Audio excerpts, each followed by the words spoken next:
పవనో జనసేన జెండెత్తి ఊద జంగు సైరనో ఓహో ధన ధన ధన ధన దద్దరిల్లెన ధరువు జన జన జనసేన జెండదే కథ గెలుపు జెండెత్తి కదిలిన ప్రతి సైనికుడే పవనో లడాయికి సై అన్నది వారాహి ఆరనో ఓహో ధన ధన ధన ధన దద్దరిల్లెన ధరువు జన జన జనసేన జెండదే కథ గెలుపు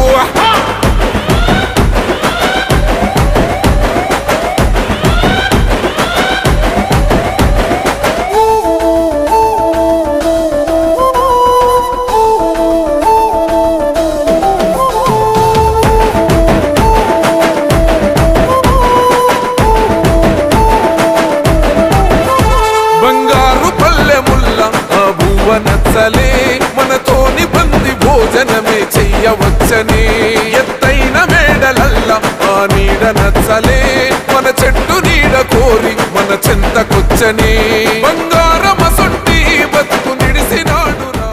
ఇక్కడికి వచ్చేసినటువంటి పుంగనూరు నియోజకవర్గ జనసేన పార్టీ కార్యకర్తలకు నాయకులకు అదేవిధంగా దేవాలయం లాంటి జనసేన పార్టీ అదేవిధంగా దేవుడు లాంటి పవన్ కళ్యాణ్ గారి ఆధ్వర్యంలో వచ్చేటువంటి గారికి అదేవిధంగా ఉమ్మడి చిత్తూరు జిల్లా అధ్యక్షులు డాక్టర్ పసుపురెడ్డి హరుప్రసాద్ గారికి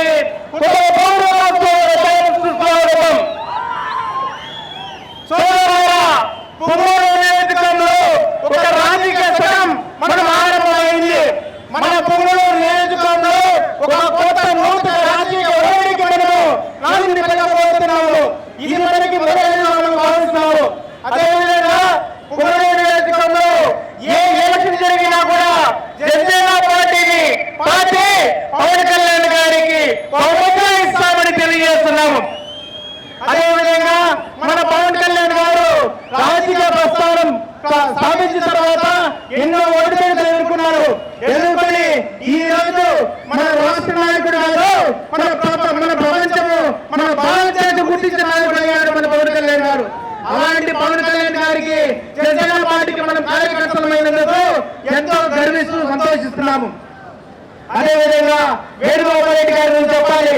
పుంగనూరు నియోజకవర్గంలో ఎన్వీఆర్ ట్రస్ట్ స్థాపించి ఎన్నో ఆలయాలను అభివృద్ధి చేసి మసీదులు అభివృద్ధి చేసి చర్చిలు అభివృద్ధి చేసి కుల మతాల అతీతంగా నేనున్నానని నిరూపించిన వ్యక్తి వేణుగోపాల్ రెడ్డి గారు. ఈ రోజు సామాజిక సేవా కార్యక్రమాలే కాదు, నేను రాజకీయాలకు వచ్చి రాజకీయంగా కూడా ప్రజలు ఉండాలని మన జనసేన పార్టీలో జరిగినందుకు ఆయనకి హృదయపూర్వక ధన్యవాదాలు తెలియజేస్తున్నాను. అదేవిధంగా పెద్దలందరూ మాట్లాడే సమయంలో నాకు ఈ అవకాశం ఇచ్చిన మీడియా మిత్రులందరికీ కూడా హృదయపూర్వక ధన్యవాదాలు తెలియజేస్తూ జై హింద్ జై జనసేన. మన పసుపురెడ్డి హరిప్రసాద్ సార్ గారిని ఈ సభను ఉద్దేశించి మాట్లాడేస్తున్నాము. అందరూ ఒకసారి పవన్ కళ్యాణ్ గారికి వినపడేటట్టుగా జై జనసేన, జై జనసేన, జై జనసేన, పవన్ కళ్యాణ్ గారి నాయకత్వం, పవన్ కళ్యాణ్ గారి నాయకత్వం, పవన్ కళ్యాణ్ గారి నాయకత్వం, పవన్ కళ్యాణ్ గారి నాయకత్వం. చాలా సంతోషం. ఈరోజు అధినాయకుడు పవన్ కళ్యాణ్ గారు ఏవైతే ఆలోచనతో ఈరోజు రాజకీయ రంగ ప్రవేశం చేశారో, మనం తరతరాల కోసం సంపాదిస్తే రెండో తరానికి గుర్తుంటాం, ఏమైనా చేద్దాం ఈ తరానికి. పవన్ కళ్యాణ్ గారు రోజుకు 2 కోట్లు సంపాదించే సమయంలో నేను ప్రజలకి ఏం చేయాలి, కోట్ల మంది అభిమానున్న ప్రజలకు ఏం చేయాలనే ఆలోచనతో తను సినిమా రంగాన్ని దృఢపాయంగా భావించి రాజకీయ రంగ ప్రవేశం చేసి ఈరోజు మన రాష్ట్రంలోనే కాదు మన దేశంలోనే ప్రజానాయకుడు ఎవరో, మన అత్యంత ప్రజానాయకుడు, నాయకుడు, యువశక్తి నాయకుడు పవన్ కళ్యాణ్ గారు ఈరోజు భారతదేశంలో ఎక్కడేదని మనం చూసాం. మన ఎన్నికల్లో 21 సీట్లకు 21 సీట్లు 100% సైన్ చేసిన ఏకైక పార్టీ జనసేన పార్టీ, ఏకైక నాయకుడు పవన్ కళ్యాణ్ గారు. అలాగే మన రాష్ట్రంలో కాదు, ఈరోజు మహారాష్ట్ర ఎన్నికల్లో 10 అసెంబ్లీ నియోజకవర్గాల్లో ఆయన ప్రచారం చేస్తే 10లో 10 సీట్లు తెచ్చిన నాయకుడు పవన్ కళ్యాణ్ గారు. ఒక్కటి గుర్తుపెట్టుకోండి, ఈరోజు వేణుగోపాల్ రెడ్డి గారు ఎన్వీఆర్ ట్రస్ట్ అని పెట్టారు. ఎన్వీఆర్ ట్రస్ట్ లో ఆయన చేతికి ఇవ్వలేదు అనే విధంగా ఎవరి నుంచి ఏ సహాయం చేసినా అడిగినా ఆ సహాయాన్ని అందించారు. అలా దేవాలయాలు కాదు, మసీదులే కాదు, చర్చిలు కాదు, ఎవరి నుంచి సహాయం అడిగినా కూడా నేను ముందుంటున్నాను అని ప్రజలకు ఏదైతే సహాయం చేసే ఆలోచన ఉన్నాడో పవన్ కళ్యాణ్ గారు మీరు గుర్తుపెట్టుకోవాలి. ఈ రాష్ట్రంలోనే కాదు, దేశంలోనే కోటాను కోట్ల రూపాయలు సాయం చేసిన ఏకైక నాయకుడు పవన్ కళ్యాణ్ గారు. కౌలు రైతుల గురించి రాష్ట్రంలో ఎవరు పట్టించుకోకపోతే కౌలు రైతులకు 30 కోట్లు తన సొంత డబ్బులు ఇచ్చిన నాయకుడు పవన్ కళ్యాణ్ గారు. రాష్ట్రంలో అయితే పుంగనూరులో ఎవరు వచ్చి ఏ సాయం అయినా చేతికి ఇవ్వలేని విధంగా సాయం చేసిన నాయకుడు మన వేణుగోపాల్ రెడ్డి గారు. పవన్ కళ్యాణ్ గారు కావాలనుకుంటుంది వేణుగోపాల్ రెడ్డి లాంటి నాయకులు మాత్రమే. ఈరోజు ఒక్క మాట పవన్ కళ్యాణ్ గారు ఎప్పుడు చెప్తారు, అన్యాయాన్ని ఎదిరించే దమ్ము ధైర్యం ఉన్న నాయకుడే నాకు కావాలని. అటువంటి నాయకుడే మనకు వేణుగోపాల్ రెడ్డి గారు. ఎవరైనా సహాయం కోసం అర్థిస్తే వాళ్ళకు దానం చేసే దాతృత్వం కలిగాల నాయకుడు, అలాంటి నాయకుడు మన వేణుగోపాల్ రెడ్డి గారు. అలాగే అన్నిటి నుంచి పవన్ కళ్యాణ్ గారి నుంచి మనం నేర్చుకోవాల్సిన ఏకైక పాయింట్, ఒక నాయకుడు కావాలంటే అత్యంత ఓపిక సహనం ఉండాలి. అత్యంత ఓపిక సహనం ఉండాలి. ఈరోజు 2019లో ఒక్క సీటు కూడా గెలవకుండా ఈరోజు 21 సీట్లు గెలిచిన నాయకుడు పవన్ కళ్యాణ్ గారు. ప్రపంచ స్థాయి దేశాల్లో ఈరోజు అత్యంత ముఖ్యమైన నాయకుడుగా మన దేశం నుంచి మోడీ గారు ఎదుర్కొంటే అటువంటి మోడీ గారే మన నాయకుడి గురించి ఏమన్నాడు, ఏ పవన్ ఏ ఆంధీ పవన్ కళ్యాణ్ తుఫాన్ అని అన్నారంటే పవన్ కళ్యాణ్ గారి నాయకత్వాన్ని మీరు చూసి తెచ్చుకోవాలి. అలాగే రాముడు ఆంజనేయుడు నాకు తోడుకున్నట్టు మన మోడీ గారు మేరే సాత్ పవన్ హై అన్నాడు. అంత పెద్ద నాయకుడే మేరే సాత్ పవన్ హై అన్నాడు. ఈరోజు పుంగనూరులో పవన్ కళ్యాణ్ గారు రామవరంలో చెప్తారు మేరే సాత్ వేణుగోపాల్ రెడ్డి. అటువంటి మంచి నాయకుడిని ఈరోజు పుంగనూరులో జనసేన పార్టీని ముందుకు నడిపించవలసిందిగా పగ్గాలించిన పవన్ కళ్యాణ్ గారికి మనస్ఫూర్తిగా మన పగడాల రమణ, మన జిల్లా సెక్రటరీ, అలాగే మన నాయకులందరూ కూడా చిన్న విరూపాక్షి, చైతన్య, అలాగే లోకేష్, శివ, అందరు నాయకులు, ఇక్కడ నాగభూషణం, చాలా మంది జనసేనకు దాదాపు 2014 నుంచి అడుగులు ముందుకు వేస్తూ ఎన్ని కష్టాలు వచ్చినా పుంగనూరులో తల వంచేది లేదు. జనసేన జెండా ఎగరాలేని ఈ 10 ఏళ్ళు జెండా ఎగరేసిన ఈ నాయకులందరూ కూడా మనస్ఫూర్తిగా పవన్ కళ్యాణ్ గారి తరఫున ధన్యవాదాలు తెలియజేస్తూ, అలాగే జనసేన పవన్ కళ్యాణ్ గారిని కలిసి ఆయన సమక్షంలో పార్టీలో చేరిన వేణుగోపాల్ రెడ్డి గారు కూడా మనస్ఫూర్తిగా ఈ రోజు పుంగనూరు ఎలా ఉందంటే మాకు స్వతంత్రం వచ్చిందా అన్నట్టుంది. పుంగనూరులో ఓట్లు వేయలేని పరిస్థితి. ఎంపీటీసీ జెడ్పీటీసీ ఎలక్షన్ లో మీరు ఓట్లేసారా నేను అడుగుతున్నాను. సర్పంచ్ ఎలక్షన్ లో ఓట్లేసారా అంటే భారతదేశంలో స్వతంత్రం ఉన్నా పుంగనూరు ప్రజలకు స్వతంత్రం లేదు, ఓటేసే హక్కు లేదు. అటువంటి పుంగనూరులో ఈరోజు వేణుగోపాల్ రెడ్డి గారు, జనసేన నాయకులందరూ కూడా మేమున్నాము పవన్ కళ్యాణ్ తరఫున అని ముందుకు వస్తున్నారు. రాబోయే రోజుల్లో పుంగనూరులో జనసేన జెండా ఎగురుతుంది ఖచ్చితంగా పవన్ కళ్యాణ్ గారు రాష్ట్ర స్థాయి కాదు, ఈరోజు దేశ స్థాయి నాయకుడిగా ఎదిగాడు.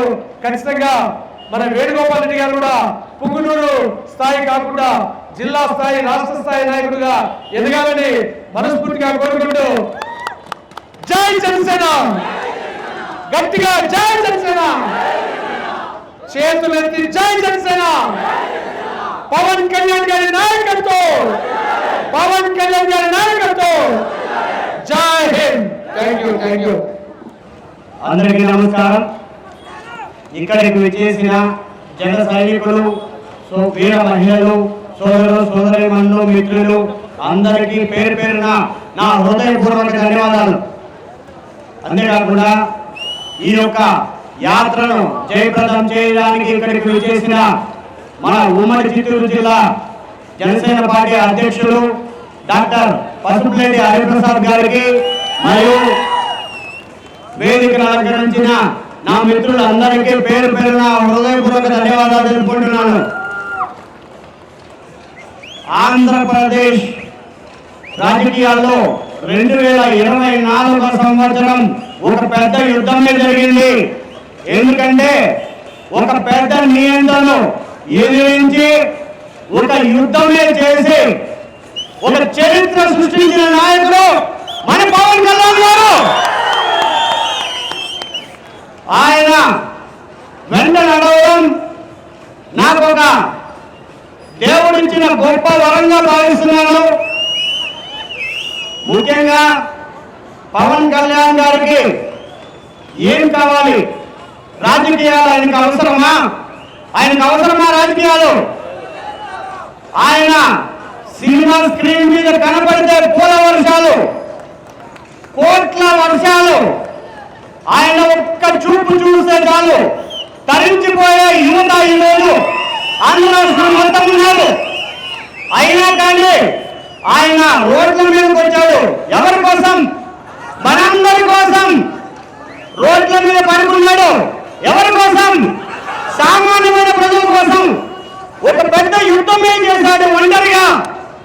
అటువంటి గొప్ప మహోన్నతమైన వ్యక్తికి చేదోడు వాదోడుగా నిలవాలని గొప్ప ఉద్దేశంతో ఈ యొక్క జనసేన పార్టీలో చేయడం జరిగింది. ముఖ్యంగా ఎంతో గొప్ప రాజకీయ చరిత్ర కలిగిన మన ఆంధ్రప్రదేశ్ రాజకీయ చరిత్రకు ఒక కలంకం 2019 నుంచి 2024 వరకు జరిగిన ప్రజా ప్రభుత్వం అని చెప్పుకుంటున్న ఒక దుష్ట రాజకీయం. మనం ఆ 5 సంవత్సరాల పాలనలో చూడని భూ దండాలు లేవు, దౌర్జన్యాలు లేవు, మాఫియాలు లేవు. మీకందరికీ తెలుసు. ప్రతి ఒక్కరికి ప్రత్యేకంగా విశదీకరించవలసిన అవసరం లేదు. ఎందుకంటే కరెంట్ ఒక్క చిన్న మర్చిపోక మాట చెప్తాను. మనకి మద్యపాన నిషేధం అని చెప్పారు. మద్యపాన నిషేధం అంటే సంపూర్ణ మద్యపాన నిషేధం, అంటే మద్యపానం ఉండదన్నట్టు. అలాంటప్పుడు మళ్ళీ ఇంకా ఏమని చెప్పారు? సామాన్యులకు బాటలు ముట్టుకుంటే కరెంట్ షాక్ కొట్టాలంట, ఏంటి రేట్లు మీద చేయాలంట. ఎవరైనా మీకు ఈ మాట చెప్పింది? బుద్ధుల్లో పనిచేస్తారా? అరే ఏదో కూలోనాలు చేసుకునే వాళ్ళు 500 రూపాయలు సంపాదిస్తే దాంట్లో 250 రూపాయలు రోజు చెప్పేవాళ్ళు పెట్టాలా? ఇదెక్కడ న్యాయం? ఇదెక్కడ సామాజిక న్యాయం అండి? ఒక్క విషయం నేను చెప్పాను, ఇంకా చాలా ఉన్నాయి. ఇప్పుడు సమయం లేదు. వచ్చే టైం మనం రాబో రోజుల్లో మంచి బహిరంగ సభ పెట్టుకున్నాము. మన అధ్యక్షులు పవన్ కళ్యాణ్ గారిని ఇక్కడికి రమ్మని చెప్పి అన్ని విషయాలు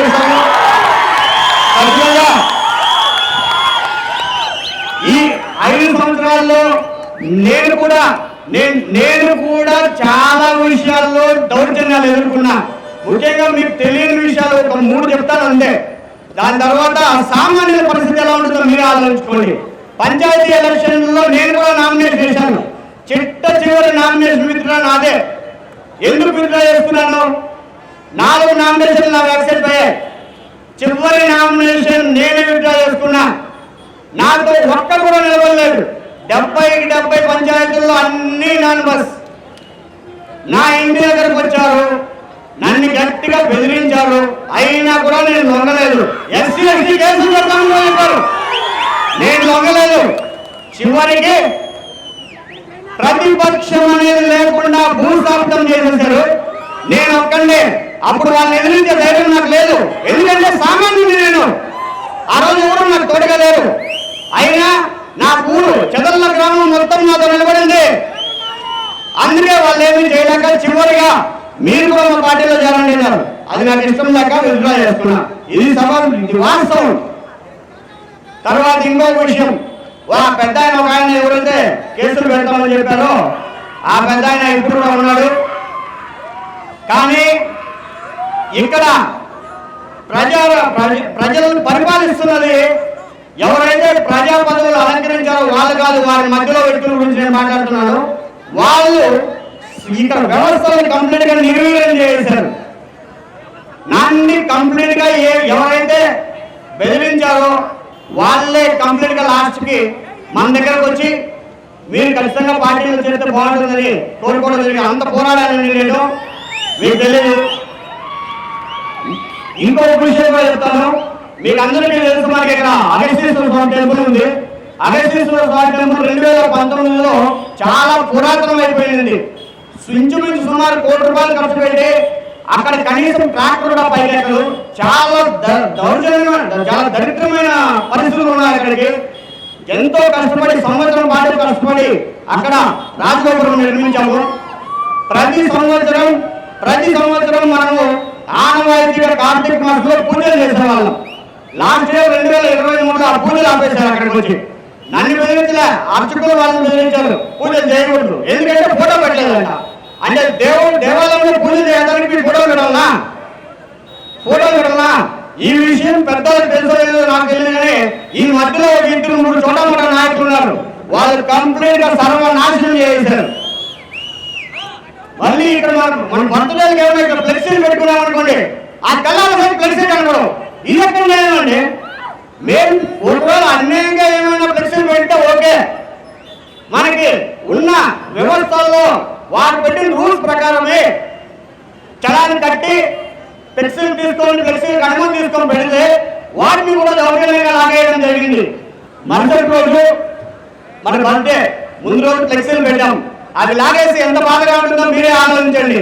ఇటువంటి దౌర్జన్యాలన్నీ చేసిన వారికి ఒక వ్యక్తికి నేను ఒకటే చెప్తాను, ఏమంటే ప్రజల్ని ప్రేమతో దగ్గర తీసుకోండి, దౌర్జన్యంతో ఎవరు దగ్గరికి రారు. ఈ విషయం తెలిసి ముందు ప్రజాస్వామ్యాన్ని ముందుకు తీసుకెళ్ళగలిగే వాళ్ళే మంచి నాయకులు అవుతారని నా ఉద్దేశము. ముఖ్యంగా నేను పొంగనూరు నేనేమి దూరం వాడిని కాదు, మీకు అందరికీ సుపరిచితున్నే. ఇక్కడే పుట్టిన వాడిని, ఇక్కడే పెరిగిన వాడిని. పొంగనూరు అభివృద్ధి కోరుకునే వాళ్ళలో మొట్టమొదటిగా నేను ఉంటాను.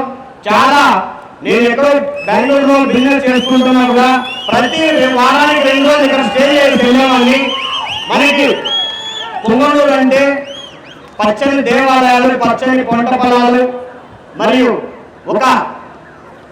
ఇదే కాకుండా పచ్చని దేవాలయాలు కాకుండా మంచి మనుషులు కూడా ఇక్కడ ప్రేమానురాగాలతో బతికే మనుషుల్ని లాస్ట్ 3-4 ఇయర్స్ నుంచి ఒక రకమైన విద్వేషం రెచ్చగొట్టేశారు. ఏమంటే 2 పార్టీల మధ్య చిచ్చులు పెట్టుకొని అన్నదమ్ముల మధ్యనే గొడవలు స్టార్ట్ అయ్యాయి. కానీ ఇంకా రాబో రోజుల్లో అటువంటిది జరగకూడదని మనం అందరం కలిసిమెలిసి సామరస్యంగా ఎటువంటి గొడవలు లేకుండా చాలా ప్రశాంతమైన వాతావరణంలో బతకాలని ప్రతి సామాన్యుడు కూడా నిశ్చింతగా నిర్భయంగా బయటకు వచ్చి నేను పొంగనూరు వాసిని, పొంగనూరులో చాలా సంతోషంగా బతుకుతున్నానని చెప్పుకోవాలని మనస్ఫూర్తిగా ఆకాంక్షిస్తూ నేను ఈరోజు రాజకీయాల్లోకి రావడం జరిగింది. చాలా సంతోషం. ఇంతమంది ఈరోజు ఇక్కడికి వచ్చి ఇంతసేపు పవన్ కళ్యాణ్ గారి కోసం, మన పార్టీ కోసం నిలబడ్డారు. ఖచ్చితంగా రాబో రోజుల్లో మీకోసం మీ ఇంట్లో వ్యక్తిగా మీ అన్నదమ్ములాగా మీ చేదోడుగా ఉంటానని, రాబో రోజుల్లో మన జనసేన జెండా పొంగనూరులో ఎగరాలని, దానికి ఆరోగ్యంతో నేను కృషి చేస్తానని మనస్ఫూర్తిగా మాటిస్తున్నాను.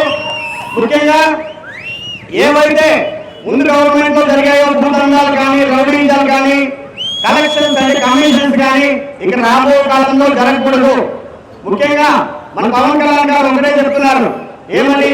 వ్యవసాయ రంగం, విద్యా రంగం, ఆరోగ్యం, మంచి పరిపాలన జనాలకు అందించే దిశగా మీరు ముందరికెళ్ళండి.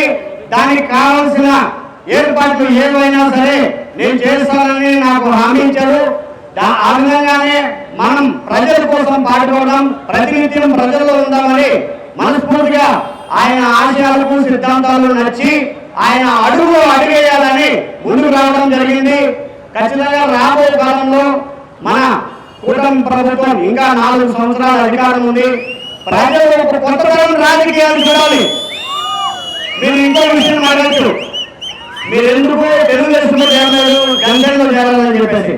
తెలుగుదేశంలో ఆల్రెడీ అనుభవజ్ఞులైన చాలా పెద్దలు ఉన్నారు.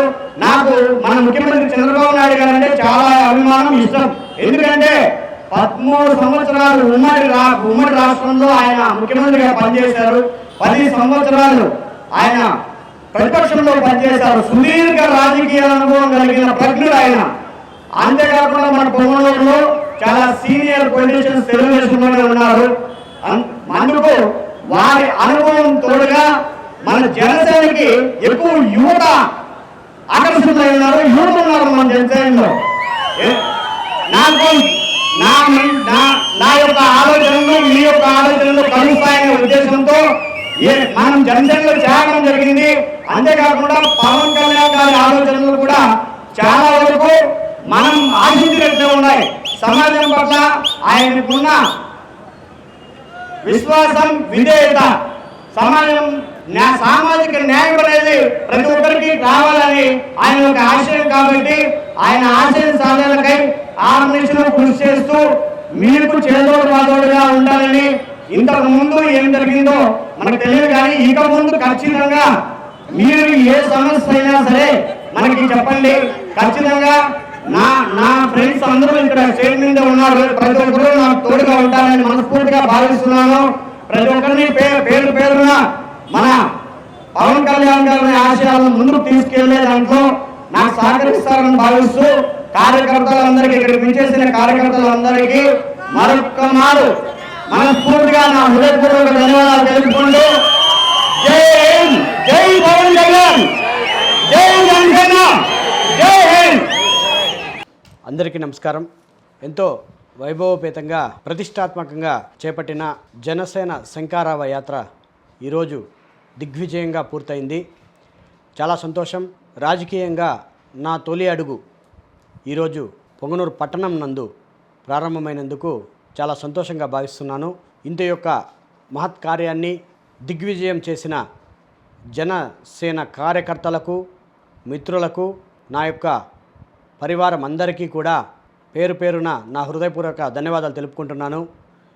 మీకు ఎల్లవేళలా చేదోడు వాదోడుగా, మీ యొక్క సొంత కుటుంబ మనిషిగా మీతో కలిసి ముందుకు సాగుతానని, మన పార్టీ అధ్యక్షులైన పవన్ కళ్యాణ్ గారి ఆశయాలను మనమందరం కలిసి జనసేన అనే కుటుంబంతో ముందుకు తీసుకెళ్లాలని, దానికి చేదోడు వాదోడుగా ఆహర్నిశలు నేను శ్రమిస్తానని పత్రికాముఖంగా మీకు అందరికీ తెలియజేస్తున్నాను. అంతేకాకుండా ఈరోజు సమయాభావం వల్ల అక్కడ చాలా విషయాలు చెప్పలేకపోయాను. మన పొంగనూరు గురించి చాలా విషయాలు చెప్దామనుకున్నాను అక్కడ, కానీ అప్పటికే చాలా సమయం అయిపోయింది. కాబట్టి అవి ఇక్కడ మీకు వివరించాలని అనుకుంటున్నాను. పొంగనూరు అంటే మనకు చాలా పెద్ద దేవాలయాలు గుర్తొస్తాయి. పొంగనూరు అంటే గంగ జాతర ఎక్కడా లేని విధంగా మన గంగమ్మ జాతర జరుగుతుంది. పొంగనూరులో చాలా గొప్ప చరిత్ర కలిగిన నగరి ఉంది. అంటే మైసూరు మహారాజులు, మైసూరు దొరవార్లు ఇక్కడ పరిపాలించిన ప్రాంతం ఇది. చాలా ప్రసిద్ధమైన దేవాలయాలకు నెలవు. బోయకొండ గంగమ్మ ఇక్కడ కొలువై ఉంది. మన మహామృత్యుంజయేశ్వర స్వామి ఆలయం చౌడేపల్లి నందు ఉంది. అంతేకాకుండా దక్షిణ కాశీగా పిలువబడే నెక్కుంది అగస్తీశ్వర స్వామి ఆలయం వేల ఏళ్ల చరిత్ర కలిగింది. ఇంతటి ప్రసిద్ధి కలిగిన మన పొంగనూరును డెవలప్ చేసుకోవాలనే ఉద్దేశంతో రాజకీయాల్లోకి రావడం జరిగింది. ఇదొక్కటే కాకుండా మన మైనార్టీ సోదరులైనటువంటి మంచి దర్గాలు ఇక్కడ వెలిసి ఉన్నాయి. మసీదులు చాలా మంచి రాసి మసీదు చెప్పవచ్చు. తరువాత మన మరవలో దర్గా, ఇటువంటివి ఎన్నో మసీదులు, చర్చులు ఇలాంటివి నెలవైన మన యొక్క పొంగనూరు అంటే చింతపండుకు, మామిడికాయలకు ప్రసిద్ధి. ఇంతటి ప్రశాంతమైన వాతావరణంలో ఒక 5 సంవత్సరాల కాలం ఒక స్తబ్దత ఏర్పడిపోయింది. ఎందుకంటే ఒక నియంతృత్వ పాలన అనేది చూసాం. ఇంతకుముందు ఎప్పుడూ చూడనిది నియంతృత్వ పాలన. అంటే ఒకప్పుడు బ్రిటిష్ వాళ్ళు చెప్పేవాళ్ళు, మాకు తల వంచి నీ తల నా ముందర వంచాలి, లేదంటే నీ తల తీసేస్తాం అనే ధోరణిలోనే ఇంతకుముందు ప్రభుత్వాలు ముందుకు నడిచాయి. ఏమంటే మీ గురించి మీరు చేస్తున్న తప్పుల్ని ఎత్తి చూపిస్తే కూడా అది తప్పుగా భావించి వాళ్ళ ఇళ్ళ మీద దాడి చేసేవాళ్ళు, అది దౌర్జన్యంగా వ్యక్తిత్వ హననానికి పాల్పడేవాళ్ళు. ఎందుకంటే ఈ కొన్ని సందర్భాల్లో అటువంటివి నేనే ఫేస్ చేయాల్సి వచ్చింది. పొంగనూరులో నుంచి అతి సామాన్యుడిగా బెంగళూరు వెళ్ళాను, మంచిగా సంపాదన ఆర్జించాను. నేను సంపాదించిన దాంట్లో కొద్ది భాగం పొంగనూరుకి అర్పించాలని చెప్పి ఇక్కడికి రావడం, ఇక్కడ మన సొంత ఊరిని కొంచెం డెవలప్ చేసుకోవాలనే సదుద్దేశంతో కొన్ని సత్కార్యాలు చేస్తున్నాను. సత్కారాలు చేస్తుంటే వాటిలో కూడా అంతరాయాలు కలిగించడం, నువ్వు మా పార్టీలోకి వస్తే చేయొచ్చు, లేదంటే ఇక్కడితో స్టాప్ చేయాలనేసే ఒక భయంకరమైన ధోరణి. నాకే ఇలా ఉంటే సామాన్య ప్రజల పరిస్థితి ఏంటి? ఇటువంటివన్నీ ఆలోచించి నన్ను రాజకీయాలుగా అడుగులు వేసే విధంగా ఆ యొక్క సందర్భాలు నన్ను నడిపించాయి ముందుకు. ముఖ్యంగా ఒక నాయకుడు అంటే ఎలా ఉండాలి? మనల్ని నమ్మి ఒకవేళ పవన్ కళ్యాణ్ గారు పొంగనూరు గురించి అప్పచెప్తే, ఈసారి పొంగనూరులో మన యొక్క జెండా ఎగరలేదు, మనకి ఒక 20,000 నుంచి 25,000 ఓట్ బ్యాంక్ మనకుంది. దాన్ని నేను నెక్స్ట్ ఇయర్ కల్లా ఒక 50,000 చేయగలగాలి. అంతటి గొప్ప పని చేసి ఈ నాయకుడు పర్లేదు, మా నాయకుడితో పాటు నాతో పాటు మా నాయకుడికి కూడా మంచి పేరు తెచ్చిపెట్టాలనే ఉద్దేశం మాకుంటుంది.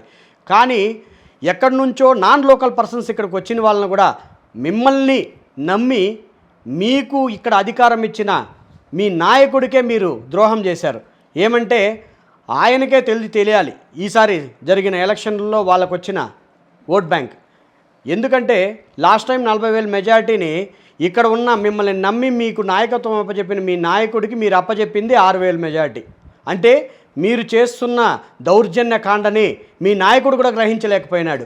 ఖచ్చితంగా మీరు ఇది గమనించి ప్రజలని ఇక రాబో రోజుల్లో ఇటువంటి భయానక వాతావరణం సృష్టించకుండా కొంచెం ఎవరికైతే ప్రజల పట్ల, ప్రజాస్వామ్యం పట్ల, సామాజిక న్యాయం పట్ల ఒక నిబద్ధత ఉంటుందో అలాంటి వారికి అధికారాన్ని అప్పచెప్తే మన ప్రజాస్వామ్యం నిలబడుతుంది. మీ పేరు కూడా ప్రజల్లో చిరస్థాయిగా నిలిచిపోతుంది. మీరు 4 సార్లు ఎమ్మెల్యే అయ్యారు. ఇక్కడున్న నాయకుల వల్ల మీరు ఎంత నష్టపోయారో మీరే గ్రహించండి. ఖచ్చితంగా ఇటువంటి నాయకుల వల్ల ఖచ్చితంగా మీ పార్టీకి కావచ్చు, నెక్స్ట్ రాబో మీ యొక్క తరాలకు కూడా కావచ్చు, ఇది ఎఫెక్ట్ కలుగుతుంది. ఖచ్చితంగా నాయకత్వం అనేది ఒక బాధ్యత అండి. ఈరోజు మిమ్మల్ని నమ్మి బాధ్యత అప్పచెప్పినప్పుడు ఒక వర్గానికి కానీ, ఒక కులానికి కానీ, మీరు ఒక వ్యక్తికి కానీ వన్ సైడ్ కాకుండా ప్రజల పక్షాన నిలబడి, వాళ్ళ పక్షాన లేకుండా ప్రజల పక్షాన నిలబడి మీరు ప్రజలకి చేయాల్సిన మంచి జరిపిస్తే చరిత్రలో మీరు చిరస్థాయిగా నిలిచిపోతారు. ఎందుకంటే ఇంతకుముందు రాజుల కాలంలో ఉండేది, ఇప్పుడు ప్రజాస్వామ్యంలో ప్రజలు నాయకులను ఎన్నుకుంటున్నారు, వారే రాజులు. అప్పుడు మనం ఎంతోమంది రాజులు రాజ్యపాలన చేశారు, కానీ కొంతమందినే మనం గుర్తుపెట్టుకుంటాం. ఏమంటే ఒక శ్రీకృష్ణదేవరాయలు కావచ్చు, ఒక ఛత్రపతి శివాజీ గారు కావచ్చు, ఇలాంటి కొంతమంది రాజులు, ఇలాంటి వారు మాత్రమే చరిత్రలో నిలుస్తారు. ఎందుకంటే వాళ్ళకి ప్రజలు పరిపాలించే యొక్క అధికారం వాళ్ళకి అందజేశారు. వాళ్ళు సుభిక్షంగా పరిపాలన నిస్వార్థంగా అందజేయగలిగారు. అదే ఆ యొక్క అధికారం ఈరోజు మీకు అందుతుంది. మీరు ప్రజల పక్షాన నిలిస్తే వాళ్ళకి ఎంత చిరస్థాయి అయిన చరిత్రలో ఎంత చిరస్థాయి అయిన నేమ్స్ అంటే పేరు పరిపక్వతలు ఉన్నాయో అదే పేరు మీకు కూడా దక్కుతుంది. కాబట్టి ప్రజలను బాధ్యతాయుతంగా ఉండండి. భూదందాలు, భూ కబ్జాలు, శాండ్ కుంభకోణాలు, లిక్కర్ స్కామ్స్, ఇవన్నీ డబ్బు అనేది సంపాదిస్తాం. మనం చనిపోయిన తర్వాత డబ్బు మనల్ని ఏం చేయగలరు? మన పిల్లలు ఎట్లా ఏ బతుకుతారో ఏం చేస్తారో మనం చూడలేం కదా. కానీ అదే మీ దగ్గర ఉన్న డబ్బు 10 మందికి ఉపయోగపడింది అనుకోండి, ఖచ్చితంగా మీ పేరు 100% చరిత్రలో నిలిచిపోతుంది. అదే ఉద్దేశంతో మేము రాజకీయాల్లో ముందరకు రావడం జరిగింది. ఇక్కడ భయంకరమైన యువత మనకి జనసేనకి ఫాలోయింగ్ ఉంది. ఆ యువత ఆశలు ఏంటంటే రాబో 40-45 సంవత్సరాల్లో మనము ఇంతవరకు జరిగిన 25 సంవత్సరాల నుంచి జరిగిన దౌర్జన్యాలు ఏవైతే ఉన్నాయో వాటిని ఎండగడదాం. ఈ 4 సంవత్సరాలు మన ప్రభుత్వం ఏదైతే ఉందో వాటి ద్వారా ఒక సుస్థిరమైన పాలన, ప్రజలకి ఒక నమ్మకం, భరోసా, మనం ఏమైతే ఏ వృత్తిలో మనము ముందుకు రాణించగలుగుతున్నామో ఆ వృత్తులతో మనం ముందుకు రాణిస్తూ ఆర్థికంగా మనం బలపడాలి. ప్రతి ఒక్క వ్యక్తి, సామాన్యమైన వాళ్ళు, మధ్యతరగతి వాళ్ళు, బిలో మిడిల్ క్లాస్ వాళ్ళు అందరూ కోరుకునేది ఒకటే అండి, ప్రశాంతంగా వాళ్ళ ఇల్లు, వాళ్ళ తిండి, వాళ్ళ పిల్లల చదువులు, వాళ్ళకి తగిన సౌకర్యాలు, మౌలిక సదుపాయాలు. దీన్ని తప్పితే పెద్దగా ప్రజలు ఏం ఎక్కువ డబ్బులు దండుకోవాలి, ఇంట్లో పెట్టుకునేసేయాలి, దాచుకోవాలి, భూములు సంపాదించాలనేది నాకు తెలిసినంత వరకు 70 to 75% పీపుల్ ఎవరు కోరుకోరండి. పిల్లలకు మంచి చదువు ఇవ్వాలని ఆలోచిస్తారు. కాబట్టి మన పవన్ కళ్యాణ్ గారు చెప్పడం ఏంటి, ఫస్ట్ విద్యారంగాన్ని అభివృద్ధి చేయండి, ఆరోగ్య రంగాన్ని గురించి ఆలోచించండి, మౌలిక సదుపాయాలు కల్పించండి, పేదల పట్ల ఆలోచించండి, పేదల పక్షాన్ని నిలబడండి, మనకి కరప్షన్ అనేది లేకుండా నిస్వార్థంగా ప్రజలకు సేవ చేయండి అని ఆయన ఒక మంచి పిలుపునిచ్చాడు. ఈ తరం రాజకీయాలు మారాలి. మనం ఇక్కడ ఇండియాలో రాజకీయాలు అంటే ఫుల్ కరప్షన్ అనేది చోటు చేసుకుంది. కానీ పక్క దేశాలు మీరు చెల్లి చూడండి, అమెరికా, యుఎస్, యూకే ఇలాంటి వాటిల్లో నాయకుడు పక్కలో కూర్చొని హోటల్లో భోంచేస్తుంటే సామాన్య ప్రజలు కూడా భోంచేస్తుంటారు. అంత సమానత్వం అనేది ఇక్కడ కూడా రావాలి. ఏమంటే అది ఎప్పుడు వస్తుంది, ఈ రాజకీయ సమతుల్యత. మనం ఎప్పుడైతే ప్రజలను కూడా మనలాగే, మనం కూడా ఒక మనుషుల్లాగా, అంటే రాజకీయ నాయకులు అయితే ఎక్కడో చక్రవర్తుల్లా కాకుండా మనం కూడా ఒక సామాన్య ప్రజల నుంచి వచ్చిన వాళ్ళమే, నేను కూడా ఒక సామాన్యున్నే అనే ఒక రాజకీయ వ్యక్తులకి అలాంటి భావం కలిగినప్పుడు ఆ సమాజానికి సేవ చేస్తూ ఆ సమాజం పట్ల ఒక బాధ్యతతో బతికితే ఖచ్చితంగా ఆ రాజకీయ సమతుల్యత అనేది ఏర్పడుతుంది. ఖచ్చితంగా దాని గురించే మేము పాటుపడతాము. పొంగనూరు అభివృద్ధి గురించి ముందుకెళ్తాము. ఫస్ట్ పొంగనూరు పట్టణం సుందరీకరణ. పొంగనూరు పట్టణం ఒకటే కాదండి, పొంగనూరు నియోజకవర్గం మొత్తం తీసుకుంటాం. చౌడేపల్లి కావచ్చు, సోమల కావచ్చు, కల్లూరు, కందూరు ప్లస్ రొంపిచెర్ల, పుల్చెర్ల అన్ని మండలాల్లోన పర్యటించి అక్కడున్న పరిస్థితులను అంచనా వేసి అక్కడున్న పరిస్థితులు ఏవైతే లోటుపాట్లు ఉన్నాయో వాటిని 100% నాట్ 90%, 100% వాటిని సెటరైట్ చేస్తాము. ఎందుకంటే ఇప్పుడు చంద్రబాబు నాయుడు గారు కూడా చెప్పేది ఏంటంటే, నాకున్న విజన్తో మీకు అటువంటి ప్రజాసేవ చేయడానికి కావాల్సిన సదుపాయాలు కల్పిస్తాను. మీరు ఐడియాలజీని తీసుకొని మీ క్షేత్రంలో మీరే అభివృద్ధి చేసుకోండి, మీకు ఎటువంటి సౌకర్యాలు కావాలన్నా నేనున్నానని చెప్పి మన పవన్ కళ్యాణ్ గారితో చెప్పారు. ఆయన ఖచ్చితంగా చంద్రబాబు నాయుడు గారి ఆలోచనలు, ఆయన యొక్క అనుభవాన్ని తీసుకుంటూ ప్రజల్ని ముందుకు నడిపించాలి, భావి తరాలకు మంచి భవిష్యత్తు అందించాలనే ఉద్దేశంతో ఉన్నారు. కాబట్టి ఆయన బాటలోనే మేము నడవాలని మనస్ఫూర్తిగా భావించి ఈరోజు పార్టీలో చేరడం జరిగింది. చేరిన తర్వాత ఈరోజు నా మొట్టమొదటి సభ, ర్యాలీ చాలా బాగా గ్రాండ్ సక్సెస్ చేశారు. అందుకు మన పవన్ కళ్యాణ్ అభిమానులకు మరియు జన సైనికులకు ప్రతి ఒక్కరికి పేరు పేరున మరొక్కమారు ధన్యవాదాలు తెలుపుకుంటూ, మాకు ఇంతటి సహాయ సహకారాలు అందించిన మీడియా మిత్రులందరికీ పేరు పేరున మీకు ధన్యవాదాలు తెలుపుకుంటున్నాను. జై హింద్, జై జనసేన, జై పవన్ కళ్యాణ్.